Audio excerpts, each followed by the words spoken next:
সালাম আলাইকুম। রাজধানীতে যারা বাইক চালান সবাই সাবধানে থাকবেন। রাস্তার পাশে যখন বাইক রাখবেন 100% লক রাখবেন। ইভেন যদি বাসাবাড়িতেও বাইক রেখে দেন, গ্যারেজে অবশ্যই বাইকটা লক করে রাখবেন। কারণ বিভিন্ন জায়গায় কিন্তু ইদানিংকালে খুব চুরি বৃদ্ধি পেয়েছে। হেলমেট চুরি হয়, ন্যাকড়া পর্যন্ত। আরে ভাই, এটা মানে কি বলবো, গাড়ির ন্যাকড়াটা পর্যন্ত চুরি হয়ে যায়। এরকম ভদ্রবেশী চোর রাজধানীতে অসংখ্য। সুতরাং যারা বাইক বিভিন্ন জায়গায় গ্যারেজে রাখেন অথবা রাস্তার পাশে রাখেন, যতক্ষণের জন্যই রাখবেন লজ্জা শরম ত্যাগ করে গাড়িটা আগে লক করবেন।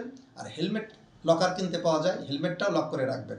নাহলে যে কোনো মুহূর্তে এই সিসকে চোর অথবা ভদ্রবেশী চোরেরা কিন্তু আপনাদের হেলমেট অথবা বাইকটা মেরে দিতে পারে। ইদানিংকালে কিন্তু খুব বেশি বৃদ্ধি পেয়েছে।